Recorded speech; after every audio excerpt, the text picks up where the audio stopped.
نحمده ونصلي على رسوله الكريم أما بعد. قال الله تبارك وتعالى في القرآن المجيد والفرقان الحميد: أعوذ بالله من الشيطان الرجيم. بسم الله الرحمن الرحيم. وَإِذِ ابْتَلَى إِبْرَاهِيمَ رَبُّهُ بِكَلِمَاتٍ فَأَتَمَّهُنَّ. حضرات سامعین کرام و ناظرین اعظام، ابراہیم علیہ السلام کو اللہ تبارک و تعالی نے کم و بیش 4000 سال پہلے سرزمین عراق میں پیدا فرمایا. ابراہیم علیہ السلام کے پیدا ہوتے ہی اللہ تبارک و تعالی نے ان کو ابتلا و آزمائش میں مبتلا کیا اور ان کے بہت سارے امتحانات لیے گئے. قربان جائیے سیدنا ابراہیم علیہ السلام پر. ابراہیم علیہ السلام ہر ایک امتحانات میں کامیاب ہوئے. ابراہیم علیہ السلام کو اللہ تبارک و تعالی نے ایسے گھر میں پیدا کیا جو گھر کفر اور شرک اور بت پرستوں کا گڑھ تھا. حتیٰ کہ ابراہیم علیہ السلام کے والد نہ یہ کہ صرف کفر کرتے تھے، نہ یہ کہ صرف شرک کرتے تھے، بلکہ آپ کے والد بت بنایا کرتے تھے اور بت بنا کر کے بیچتے تھے. وَإِذْ قَالَ إِبْرَاهِيمُ لِأَبِيهِ آزَرَ أَتَتَّخِذُ أَصْنَامًا آلِهَةً إِنِّي أَرَاكَ وَقَوْمَكَ فِي ضَلَالٍ مُبِينٍ. ایسے گھر میں پیدا ہونے کے بعد، بت پرستوں کے گھر میں پیدا ہونے کے بعد، کافروں کے گھر میں پیدا ہونے کے بعد، مشرکوں کے گھر میں پیدا ہونے کے بعد ابراہیم علیہ السلام نے کبھی بھی شرک نہیں کیا، کبھی بھی کفر نہیں کیا، کبھی بھی بت پرستی نہیں کی، بلکہ آپ زمین و آسمان پر، چاند و سورج پر، ستارے سیارے پر غور و فکر کیا اور غور و فکر کے ذریعے سے صحیح نتیجے پر پہنچ کر کے ایک خدا کی عبادت کی اور ایک خدا کے قائل ہوئے. وَكَذَلِكَ نُرِي إِبْرَاهِيمَ مَلَكُوتَ السَّمَاوَاتِ وَالْأَرْضِ وَلِيَكُونَ مِنَ الْمُوقِنِينَ. آپ نے قوم کو سمجھایا، آپ نے قوم کو بتایا ستارے کو رب مانتے ہو تو ستارہ نکلتا ہے اور ایک وقت کے بعد ڈوب جاتا ہے. اگر تم چاند کو رب مانتے ہو تو چاند بھی ایک متعین وقت میں نکلتا ہے اور متعین وقت میں پھر ڈوب جاتا ہے. اگر تم سورج کو رب مانتے ہو کہ یہ بہت بڑا ہے، یہ میرا رب ہے، تو سورج بھی ایک متعین وقت میں نکلتا ہے اور پھر ایک متعین وقت میں ڈوب جاتا ہے. تو جو ڈوبنے والا ہو اور جو نکلنے والا ہو، جس کے اندر تغیر ہو، جس کے اندر تبدل ہو، جو کسی کے حکم کا خود محتاج ہو، جو اپنی مرضی سے جدھر سے چاہے ادھر سے نہیں نکل سکے، جو اپنی مرضی سے جب چاہے جب نہیں نکل سکے، جو اپنی مرضی سے جب چاہے جب نہیں ڈوب سکے، اس کے لیے ایک وقت متعین ہے. یہ تو خود کسی کا محتاج ہے، یہ کیسے خدا ہو سکتا ہے؟ میرے محترم بزرگوں، دوستو، ابراہیم علیہ السلام جب وحدانیت کی بات کر رہے تھے، جب دین کی دعوت دے رہے تھے اور جب لوگوں کو صحیح تبلیغ کر رہے تھے، ایک خدا وحدہ لا شریک کی دعوت دے رہے تھے، تو سب سے پہلے ابراہیم علیہ السلام کے دشمن خود ابراہیم علیہ السلام کے والد محترم ہو گئے. اور اللہ کا حکم، اللہ کا امتحان یہیں سے شروع ہوتا ہے کہ اللہ تبارک تعالیٰ نے ارشاد فرمایا: اے ابراہیم، تم اپنے باپ کو دین کی دعوت دو، تم اپنے باپ کو توحید کی دعوت دو، تم اپنے باپ کو ایک خدا وحدہ لا شریک کی دعوت دو. ابراہیم علیہ السلام نے اپنے والد کو سمجھانا شروع کیا. سورہ مریم کے اندر پورا واقعہ مذکور ہے، لیکن ان کے والد محترم شدید ناراض ہوئے اور ان کے والد نے کہا: لَئِن لَمْ تَنْتَهِ لَأَرْجُمَنَّكَ وَاهْجُرْنِي مَلِيًّا. ابراہیم علیہ السلام کو دھمکایا، ڈرایا اور یہ تک کہا کہ اگر تم ایک خدا سے باز نہیں آئے، ہمارے سینکڑوں معبودان باطلہ کی عبادت اور پرستش نہیں کی، تو تم جان لو میں تمہیں پتھر بھی ماروں گا، گھر سے بھی نکالوں گا اور تمہیں میں گھر سے بے دخل کر دوں گا اور تم کو میں گھر سے نکال کر کے تم جہاں چاہو وہاں جاؤ، میں تمہیں گھر میں رہنے کا کوئی حق نہیں ہے. بھلا بتائیے کہ ایک بچے کو اپنے باپ کی کتنی ضرورت ہوتی ہے، گھر سر چھپانے کے لیے کتنی ضرورت ہوتی ہے، کھانے پینے کی کتنی ضرورت ہوتی ہے، معاشرے کی، رشتہ داروں کی، دیگر تمام لوگوں کی کتنی ضرورت ہوتی ہے. اور اگر بچے پر کوئی پریشانی آتی ہے تو باپ سایہ بن کر کے آتا ہے، اس کے علاج و معالجہ کے لیے، اس کے دوا کے لیے، اس کی ہر چیز کے لیے. لیکن یہاں ایک باپ ہے جو اپنے سگے بیٹے کو صرف وحدانیت کی دعوت دینے کے لیے، ایک خدا کی عبادت کی دعوت دینے کے لیے گھر سے نکال باہر کر رہا ہے اور جان سے مار ڈالنے کی دھمکی دے رہا ہے. لیکن قربان جائیے بیٹے پر کہ بیٹا کہتا ہے: قال سلام علیک ساستغفر لک ربی انہ کان بی حفیہ. میرے باپ ہم تو آپ کو سلام پیش کرتے ہیں اور ہم آپ کے لیے دعا کرتے رہیں گے۔ میرے محترم بزرگوں دوستو، پھر اللہ کا دوسرا امتحان آتا ہے کہ باپ تمہاری دعوت کو قبول نہیں کیا، اب تمہیں دعوت دینا ہے بادشاہ وقت کو، نمرود کو، جو وقت کا بادشاہ ہے اور اتنا بڑا بادشاہ ہے کہ خدائی کا دعویٰ کرتا ہے اور یہ کہتا ہے کہ میں رب ہوں۔ تیسرے پارے کے اندر سورہ بقرہ کے اندر وہ مکمل اس کی تفصیل ہے۔ ابراہیم علیہ السلام اور بادشاہ سے مناظرہ ہوتا ہے، بادشاہ کہتا ہے کہ میں رب ہوں اور ابراہیم علیہ السلام کہتے ہیں نہیں، میرا رب وہ ہے جو ایک اللہ تبارک و تعالی ہے، جو لوگوں کو زندگی دیتا ہے، لوگوں کو موت دیتا ہے۔ بادشاہ بلاتا ہے دو آدمی کو، ایک کو مار دیتا ہے اور ایک کو چھوڑ دیتا ہے، کہتا ہے دیکھو جس کو میں نے مار دیا اس کو میں نے موت دے دیا اور جس کو میں نے چھوڑ دیا اس کو میں نے زندگی دے دی۔ ابراہیم علیہ السلام فرماتے ہیں میرا رب وہ ہے فَإِنَّ اللَّهَ يَأْتِي بِالشَّمْسِ مِنَ الْمَشْرِقِ فَأْتِ بِهَا مِنَ الْمَغْرِبِ، میرا رب وہ ہے جو سورج کو پورب سے نکالتا ہے اور پچھم میں ڈباتا ہے۔ اگر تم واقعی خدا ہو تو تم سورج کو مغرب سے نکالو اور مشرق میں ڈباؤ۔ فَبُهِتَ الَّذِي كَفَرَ، بادشاہ حق کا بکا رہ جاتا ہے، اس کے پاس کوئی دلیل نہیں ہوتی، اس کے پاس کوئی جواب نہیں ہوتا، اس کے پاس اپنی بات کو ثابت کرنے کے لیے کوئی کسی قسم کا کوئی آلہ، کوئی ہتھیار، کچھ نہیں ہوتا۔ ادھر اللہ کا حکم ہوتا ہے اے ابراہیم تم معبودان باطلہ کے گھروں کے اندر جاؤ، گرجا گھروں کے اندر جاؤ، کلیساؤں کے اندر جاؤ اور جا کر کے معبودان باطلہ کو درہم برہم کر دو، توڑ ڈالو۔ اللہ تبارک و تعالیٰ کا حکم ہوتے ہی ابراہیم علیہ السلام بت کدہ کے اندر تشریف لے آتے ہیں، وہاں جا کر کے ایک کلہارا اٹھاتے ہیں، کلہارا اٹھانے کے بعد جتنے سارے بت ہوتے ہیں کسی کے سر کو توڑتے ہیں، کسی کے ہاتھ کو توڑتے ہیں، کسی کے بازو کو اکھاڑ دیتے ہیں، کل ملا کر کے سارے بت کا ملیا میٹ کر دیتے ہیں، سارے بتوں کی درگت بنا دیتے ہیں۔ بتوں سے پوچھتے ہیں ارے بت تم بولتے کیوں نہیں ہو، تم کس کے بت ہو، تم روزی دینے والا کون ہے، موت دینے والا کون ہے، زندگی دینے والا کون ہے، اولاد دینے والا کون ہے؟ لیکن بت ایک نہیں بولتا۔ پھر بڑے بت کے پاس آتے ہیں، بڑے بت کو بولتے ہیں تم نے ان لوگوں کو کیوں نہیں مچایا؟ اس کے بعد ابراہیم علیہ السلام بڑے بت کے گردن کے اندر کلہارا ڈال کر کے نکل جاتے ہیں۔ اتفاق یہ ہوتا ہے کہ قوم میلے کے اندر جاتی ہے اور قوم اپنی بستی سے باہر نکلی ہوئی ہوتی ہے، جب قوم واپس آتی ہے اور واپس آ کر کے بت کدے کے اندر داخل ہوتی ہے اپنی معبودان باطلہ کی عبادت کے لیے، تو دیکھتی ہے قوم کہ کسی کا ہاتھ ٹوٹا ہے، کسی کا کان پھوٹا ہے، کسی کا ناک ٹوٹا ہے، کسی کا چہرہ مسخ ہے، کسی کے پیٹ پھٹے ہیں، کسی کے ٹانگ ٹوٹے ہیں، کوئی اودھے منہ پڑا ہے، کوئی الٹے منہ پڑا ہے، سب کی حالت بگڑی ہوئی ہے، لیکن جو سب سے بڑا بت ہے وہ صحیح سلامت ہے اور کلہارا اسی کے گردن کے اندر ہے۔ پھر قوم کہتی ہے کہ آخر ہمارے معبودان باطلہ کے ساتھ کون یہ کر سکتا ہے،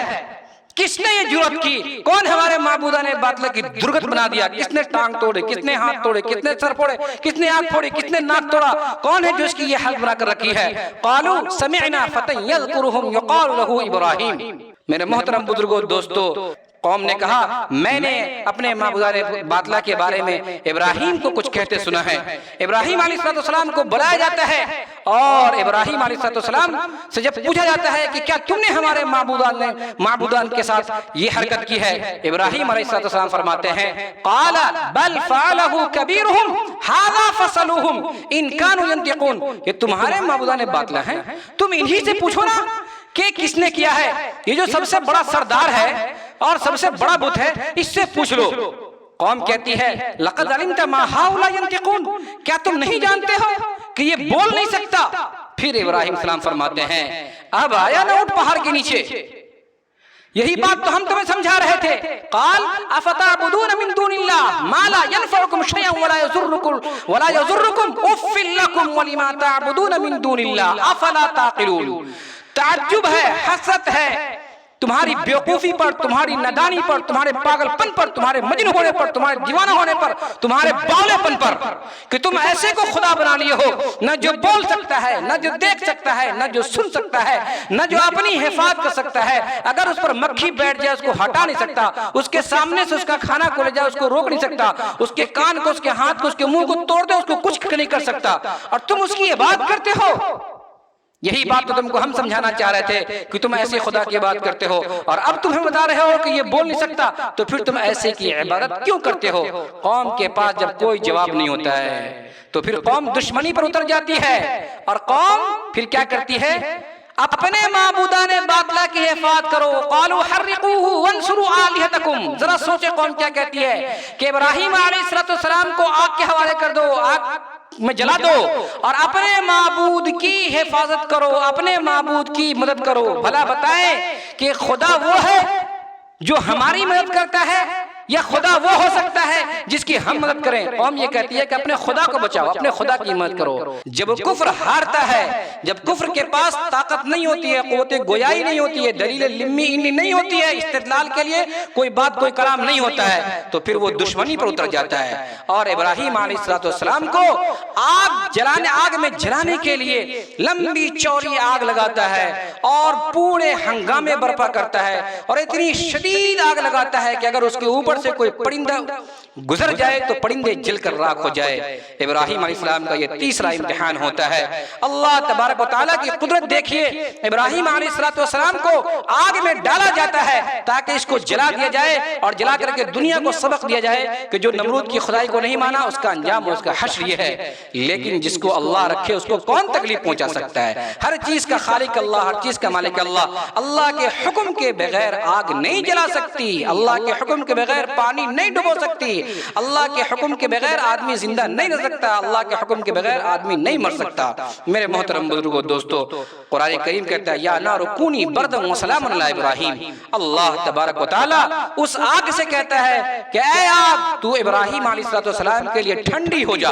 اور سلامتی کا باعث بن جا، اتنی بھی ٹھنڈ نہ ہو کہ میرے محبوب کو، میرے خلیل کو تکلیف پہنچے. پھر دنیا یہ منظر دیکھتی ہے کہ وہ آگ جس کے قریب کوئی جائے تو جھلس کر راکھ ہو جائے، وہ آگ جس کے اوپر سے کوئی گزر نہیں سکتا، جس کے دائیں بائیں سے کوئی گزر نہیں سکتا، وہ آگ جس کو کوئی آنکھ سے دیکھ نہیں سکتا، دیکھنے میں آنکھ اس کی چدھیا جائے، دیکھنے میں اس کی آنکھیں پتھرا جائے، وہ آگ ابراہیم علیہ السلام کے ایک رونگٹے کو جلا نہیں رہی ہے. اور ابراہیم علیہ السلام اس میں بالکل صحیح سلامت ہے، رائی کے دانے کے برابر تکلیف نہیں ہو رہی ہے. پھر جب بادشاہ دیکھتا ہے کہ یہ آگ بھی ان کا نقصان نہیں پہنچا سکی، چنانچہ بادشاہ اپنے ملک سے ان کو در بدر کر دیتا ہے اور ابراہیم علیہ السلام ہجرت کرتے ہیں اور عراق سے فلسطین ملک شام آ جاتے ہیں اور وہاں آ کر کے دین کی دعوت و تبلیغ کرتے ہیں. اللہ تبارک و تعالی ابراہیم علیہ السلام کو بڑھاپے کے اندر 80 سال سے عمر متجاوز ہو جاتی ہے علی اختلاف الاقوال، بڑھاپے کے اندر ایک بیٹا دیتا ہے حضرت ہاجرہ کے بطن سے. جو بڑھاپے کا سہارا ہوتا ہے، لاکھوں امیدیں ان سے وابستہ ہوتی ہیں. جب بیٹا کھلانے جانے کے لائق ہوتا ہے، بیٹا کو گود میں لیا جائے، بیٹا کو سینے سے لگایا جائے، بیٹے کو چوما جائے، بیٹے سے اپنے دل کو بہلایا جائے، بیٹے سے اپنی آنکھوں کو ٹھنڈی کی جائے، بیٹے کا لاڈ اور دلار اور پیار کیا جائے، بیٹے کو ان کے من پسند کی چیز کھلائی جائے، پہنائی جائے، ایسا جب موقع ہوتا ہے تو اللہ کا فوراً حکم ہوتا ہے ابراہیم تم اپنے بیٹے کو لے جاؤ اور لے جا کر کے بواد غیر ذی زرع،